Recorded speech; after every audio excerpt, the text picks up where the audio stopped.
Hello and welcome दोस्तों, मैं हूं विकास शर्मा और आप देख रहे हैं अन्य विकास शर्मा।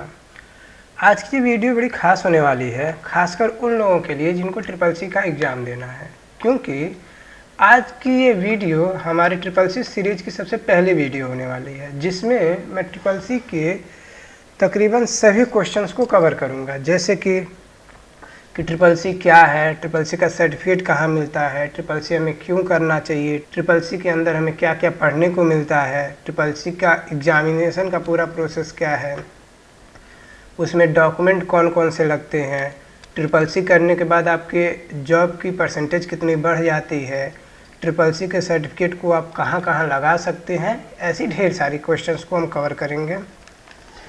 तो सबसे पहले हम बात करते हैं कि ट्रिपल सी होता क्या है।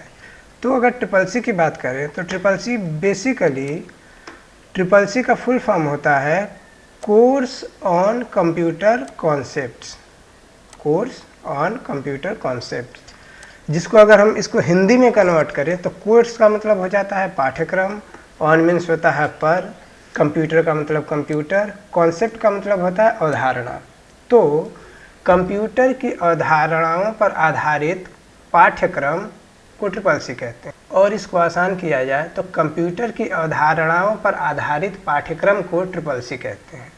इसके अंदर आपको क्या क्या पढ़ने को मिलता है, ये समझने से पहले हम ये देख लेते हैं कि इसका सर्टिफिकेशन कहाँ से होता है। तो इसका सर्टिफिकेशन होता है हमारा नाइलेट के द्वारा। अगर यहाँ पे आप देख पा रहे होंगे, यहाँ पर आपको नाइलेट दिखाई दे रहा है और यहाँ पर भी आपको नाइलेट और नाइलेट का लोगो साथ से साथ दोनों दिखाई दे रहा है। तो बेसिकली नाइलेट वो संस्थान है जहाँ से ट्रिपल सी का सर्टिफिकेट प्रोवाइड कराया जाता है। पहले यह डोइक नाम से होता था और बाद में इसको बदल करके इसको नाइलेट कर दिया गया। तो इम्पॉर्टेंट ये नहीं है कि कहाँ से सर्टिफिकेट प्रोवाइड किया जाता है, लेकिन आपकी जानकारी में होना चाहिए। तो नाइलेट का बेसिक सा मतलब होता है national institute of electronics and information technology. इसका मतलब होगा कि वह राष्ट्रीय संस्थान जहां पर इलेक्ट्रॉनिक्स और इंफॉर्मेशन टेक्नोलॉजी से संबंधित अध्ययन किया जाता है। तो सिंपल सा मतलब ये हो गया कि ये जो नाइलेट है ये नेशनल लेवल पर मान्य होता है। इसका सर्टिफिकेट आप राष्ट्रीय स्तर पर इसका सर्टिफिकेट कहीं भी इस्तेमाल कर सकते हैं, कोई दिक्कत नहीं है। इंटरनेशनली भी इसको कंसीडर किया जा सकता है, लेकिन उसके लिए कोई सर्टिफिकेशन नहीं है कि हाँ ये किया ही जाएगा। वहाँ पर अलग अलग रिक्वायरमेंट होती है। बाकी गवर्नमेंट जॉब में जैसे कि आपका यूपी ट्रिपल एस सी के जितने जॉब्स होते हैं या फिर कुछ स्पेसिफाई जॉब्स होते हैं जिसमें ट्रिपल सी मांगा ही मांगा जाता है, वहाँ पर आप ट्रिपल सी का सर्टिफिकेट लगा सकते हैं। प्राइवेट संस्थानों में अगर आपको काम करने हैं, प्राइवेट आपको इंस्टीट्यूशंस में काम करने हैं, किसी कंपनी में काम करना है, तो वहाँ पर भी आपको ट्रिपल सी कंपल्सरी होता है। तो ये हो गया कि ट्रिपल सी क्या होता है, नाइलेट क्या होता है। अब थोड़ा सा आप समझ लीजिए कि आप इसके बारे में पढ़ते कैसे हैं और इसका सर्टिफिकेट मिलने तक का पूरा प्रोसेस क्या होता है। तो इसके पहले आपको दो चीज़ें समझनी होंगी। सबसे पहले आपको कि नाइलेट बेसिकली है क्या। तो देखिए, स्कूलिंग के अपने कई तरीके होते हैं कि हम जो पढ़ते हैं उसको पढ़ने के कई तरीके होते हैं। यहाँ पर हम बेसिकली दो तरीक़ों की बात करेंगे। एक होता है हमारा जनरल स्कूलिंग और एक होता है हमारा ओपन स्कूलिंग। तो जनरल स्कूलिंग क्या होता है? जनरल स्कूलिंग में प्रोसेस ये होता है कि आपका एडमिशन होता है। एडमिशन के बाद आप किसी स्कूल या कॉलेज में एडमिशन लेते हैं, पूरे ईयर उसमें पढ़ते हैं, रेगुलर क्लास करते हैं और साल के एंड में आपका एग्जामिनेशन होता है और उस एग्जामिनेशन के बेसिस पे आपका रिजल्ट बनता है। ये होता है आपका जनरल स्कूलिंग। उसके बाद दूसरा हमारा ये आता है जिसमें आप ओपन स्कूलिंग करते हैं। ओपन स्कूलिंग का मतलब होता है कि आपको ऑनलाइन ही फॉर्म भरने हैं, ऑनलाइन ही एग्ज़ाम देने हैं, ऑनलाइन ही सर्टिफिकेशन होता है और इसमें आपको जा कर के पढ़ने वाला प्रोसेस भी इससे हट जाता है। ये बेसिकली उन लोगों के लिए बनाया जाता है जो लोग वर्किंग प्रोफेशनल्स होते हैं या फिर जो लोग कहीं पर जा के पढ़ने में सक्षम नहीं होते हैं। जैसे कि मान लीजिए कोई फिजिकली हैंडीकैप है, वो कहीं जाके पढ़ नहीं सकता है, या फिर कोई ऐसा पर्सन है जो किसी ऐसे सेक्टर में रहता है, किसी ऐसे जगह पे रहता है जहाँ पे ऐसे इंस्टीट्यूशंस होते ही नहीं हैं, तो वहाँ वो बंदा कैसे पढ़ेगा? वो ओपन स्कूलिंग से पढ़ेगा। जैसे कि बहुत से कोर्सेस ऐसे होते हैं जो पूरे इंडिया में हर जगह नहीं प्रोवाइड किए जा सकते हैं। वो स्पेसिफाई जो हमारे महानगर होते हैं, जो मल्टी सिटीज़ होती हैं, उसमें होते हैं। तो अब ये लोकल बहुत ही आउट एरिया का पर्सन उन चीज़ों को कैसे पढ़े, तो उसके लिए होता है ओपन स्कूलिंग। तो उम्मीद करता हूँ आपको ओपन स्कूलिंग का थोड़ा सा कॉन्सेप्ट समझ में आ गया होगा। अब इसमें देखिए नाइलेट में क्या होता है कि सबसे पहले आपका फॉर्म भरा जाता है ऑनलाइन। ये साल के 12 महीने भरा जाता है। जिस महीने आप फॉर्म भरते हैं उसके 2 महीने बाद आपका एग्ज़ाम होता है। जैसे अगर आप जनवरी में फॉर्म भरते हैं तो आपका जनवरी छोड़ दीजिए पूरा महीना, फरवरी छोड़ दीजिए पूरा महीना, उसके बाद मार्च में आपका एग्जामिनेशन होता है। मार्च में आपका एग्ज़ाम होता है और अप्रैल में आपका इंटरनेट पर मार्कशीट निकलता है। मार्कशीट जब आपका अप्रैल में निकलेगा, अगर उसमें आप पास हैं, इसमें ग्रेडिंग होता है, इसमें S से लगाए D तक का ग्रेडिंग होता है, जो ऊपर इमेज में दिए गए हैं। आप वीडियो को पॉज करके उसको देख सकते हैं। तो ये हो गया पूरा ग्रेडिंग का इसका सिस्टम। तो फिर मई में आपका ओरिजिनल सर्टिफिकेट प्रोवाइड किया जाता है, जो इंटरनेट पे ही मिलता है। इंटरनेट से ही आपको डाउनलोड करना होता है और इंटरनेट से ही आप उसका प्रिंट आउट ले लेंगे और उसको आप कहीं भी यूज कर सकते हैं। यहाँ पर एक चीज़ मैं बताना चाहूँगा कि जब भी आप इंटरनेट से प्रिंट आउट लें, उसको वेरीफाई करवा के उसका प्रिंट आउट लें। तो ये पूरा प्रोसेस होता है, यानी कि 2, 3, 4 तकरीबन मान के चलिए आपको 4 महीने का पूरा एक प्रोसेस लगता है। यहाँ पे कुछ लोग ऐसा करते हैं कि वो फर्स्ट को ना भरवा के लास्ट डेट को भरवाते हैं, लास्ट डेट के बाद फिर 1 महीने गिना जाता है। ये सब अलग बातें हैं, इनको हम कभी अलग से डिस्कस करेंगे।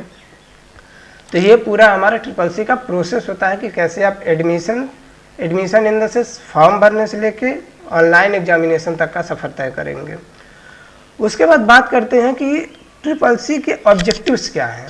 अब यहाँ पे हम आते हैं इस PDF पे। ये PDF मैं आपको डिस्क्रिप्शन में दे दूँगा। अब अगर आप यहाँ पे देखें तो यहाँ पे इसके ऑब्जेक्टिव्स कुछ लिखे हैं, जैसे कि ये कोर्स किस लिए डिज़ाइन किया गया है, उसके बाद फिर से इस कोर्स में आपको क्या क्या चीज़ें आपको पढ़ने को मिलेंगी, ये चीज़ें पढ़ने के बाद आप कहाँ कहाँ पर आप इसको कहाँ कहाँ अपने जीवन में यूज कर पाएंगे, या फिर ऑफिस वर्क में कहाँ यूज कर पाएंगे। तो इसमें सबसे पहला है acquire confidence the using computer in office in general life. तो अगर आपको किसी चीज़ के बारे में जानकारी होगी तो जाहिर सी बात है आप उसको अपने ऑफिस में तो यूज करेंगे ही करेंगे, अपने जनरल लाइफ में भी यूज करेंगे। अगला इसमें है will be able to identify the basic component of computer and terminology. कहने का सेंस ये है कि आप इन चीज़ों को पढ़ने के बाद, SSC के कोर्स को पढ़ने के बाद कंप्यूटर की बेसिक कंपोनेंट क्या होते हैं, उसके हार्डवेयर क्या होते हैं, इनपुट क्या होता है, आउटपुट क्या होता है, सॉफ्टवेयर क्या होता है, उनका बॉन्डिंग कैसे बनता है, ये सारी चीज़ें आप समझ पाएंगे। उसकी टर्मिनोलॉजी समझ पाएंगे कि कैसे कैसे इसके टर्म्स काम करते हैं। उसके बाद है अंडरस्टैंड फाइल मैनेजमेंट। कहने का सेंस है फाइल मैनेजमेंट क्या होता है। किसी ऑफिस में आप काम करेंगे तो वहाँ पे अलग अलग फाइलों को आपको मैनेज करने के लिए दे दिया जाएगा, किसको सॉर्ट करिए, फिल्टर करिए, दुनिया भर की चीज़ें होती हैं। तो आप कैसे किसी फाइल को मैनेज करेंगे, ये सारी चीज़ें इसमें पढ़ाई जाएंगी आपको। Create document using word processing, spreadsheet and presentation softwares. आपको प्रेजेंटेशन बनाना बताया जाएगा, वर्ड प्रोसेसिंग बताई जाएगी, स्प्रेडशीट बताई जाएगी, और ये अलग अलग सॉफ्टवेयर हम यूज करते हैं। जैसे वर्ड प्रोसेसिंग के लिए हम माइक्रोसॉफ्ट वर्ड यूज करते हैं, स्प्रेडशीट के लिए हम माइक्रोसॉफ्ट एक्सेल यूज करते हैं, जो कि वर्ड और एक्सेल इसमें ना होके इसमें हम माइक्रोसॉफ्ट ऑफिस के जगह पर Libre office writer, Libre office Calc, presentation के जगह पे हम इसमें इम्प्रेस पढ़ते हैं। तो ये हमारा पूरा इसमें वर्ड प्रोसेसिंग, स्प्रेडशीट और प्रेजेंटेशन बताया जाता है। उसके बाद अगला इसमें understand the computer networking, browse the internet content, search email and collaborate with peers. आप इंटरनेट पढ़ेंगे, नेटवर्किंग पढ़ेंगे, ईमेल क्या होता है, ये सारी चीज़ें भी आप इसमें पढ़ेंगे। उसके बाद है use e governance application and use computer to improve existing skill and learn new skill.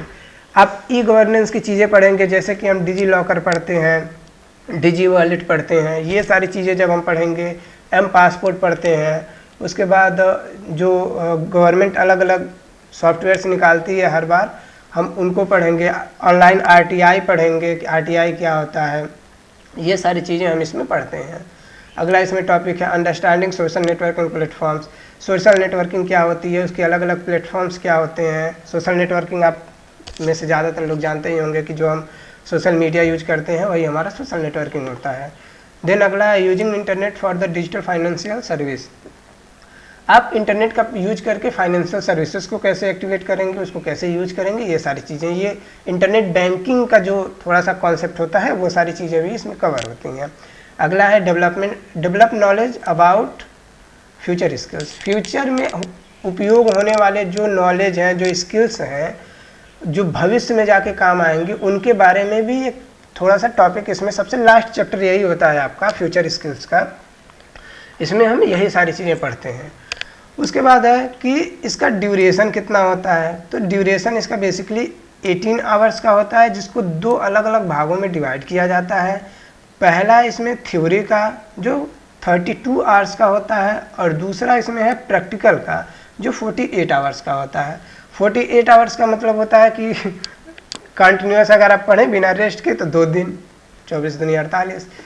तो बेसिकली देखा जाए तो जो 80 घंटे हैं, आप तरीके से पढ़ें तो इसको यहाँ पे देखिए लिखा भी हुआ है, this course can be also be offered as 10 days full time intensive course.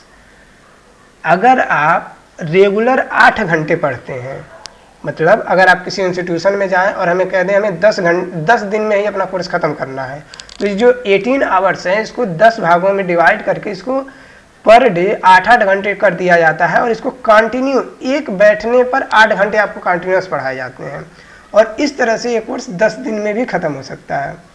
तो बहुत लोग जो ऐसे थे कि जिनको ट्रिपल-सी का हुआ था कि ट्रिपल-सी बहुत बड़ा कोर्स है, ऐसा है वैसा है, हम निकाल नहीं पाए हैं, 2-3 बार एग्ज़ाम दिए हैं, तो उनके लिए बेसिकली मैं ये बताना चाहूँगा कि ट्रिपल-सी का क्या है कि ट्रिपल-सी अगर आप कंटिन्यू कोई मेहनत करने वाला बच्चा है तो वो एक बैठे अगर 8 घंटे पढ़ सकता है तो उसका कोर्स 10 दिन के अंदर ख़त्म हो जाएगा।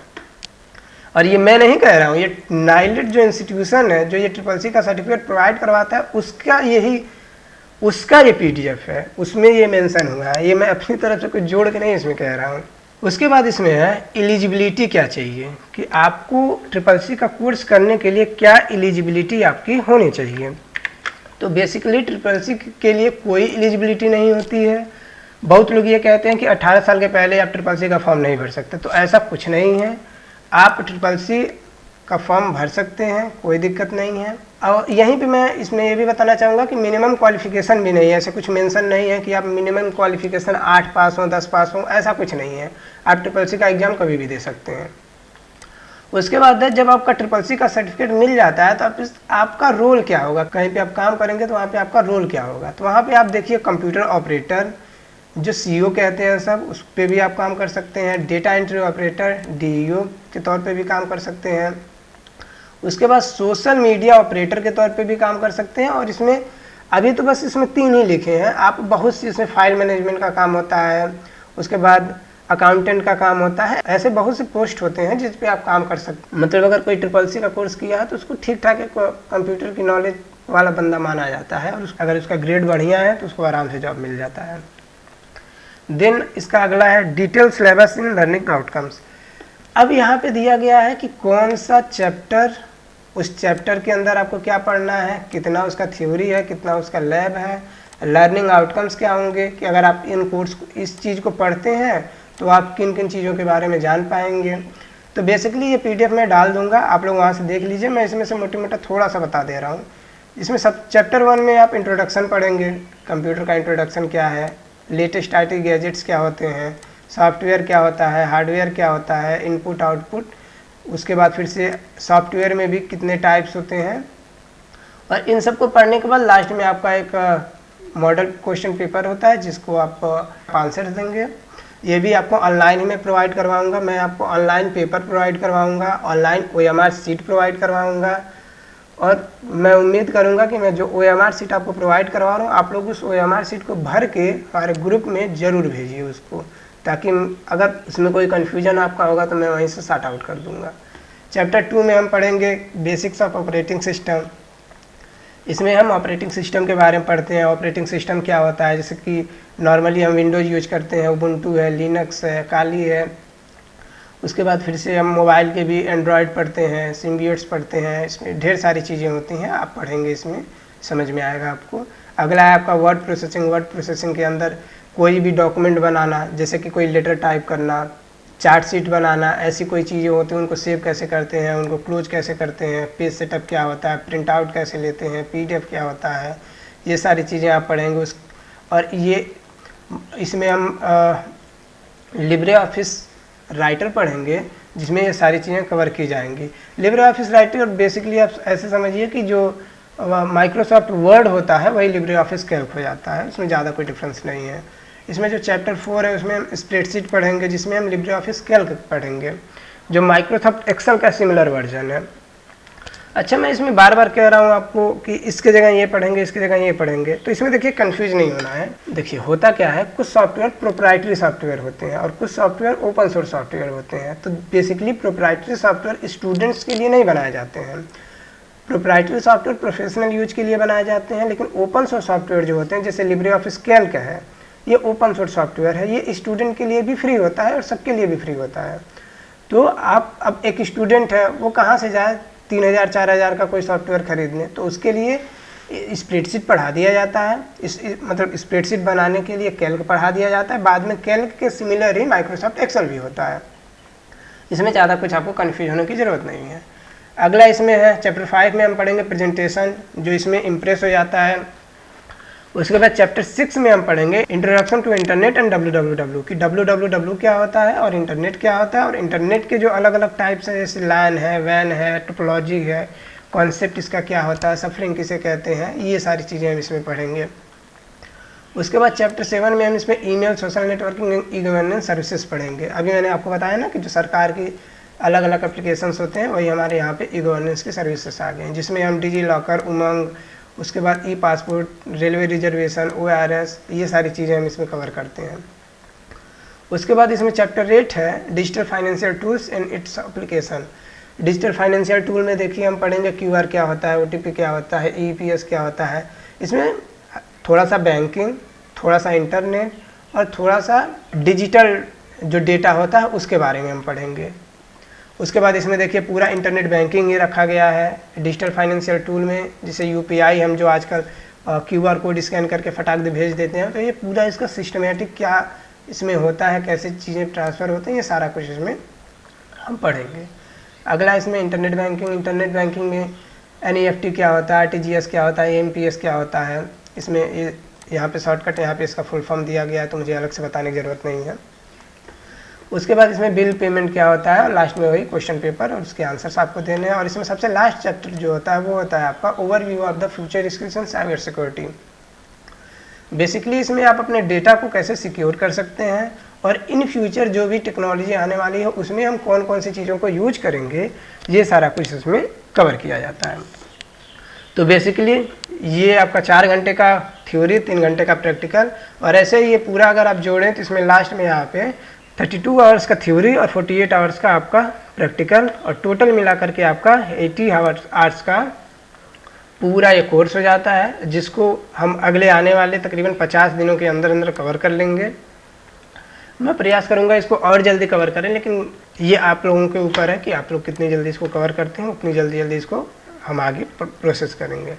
देखिए ये जो रिवाइज 3 है यहाँ पे आपको दिख रहा होगा, मैं थोड़ा सा बड़ा करके दिखा दे रहा हूँ। हाँ, दिया सिलेबस ऑफ CCC और ब्रैकेट में यहाँ पे करके दे दिया है कि रिवाइज 3 इम्प्लीमेंटेड ऑफ 01 यानी कि 1 जून ऑफ 2019।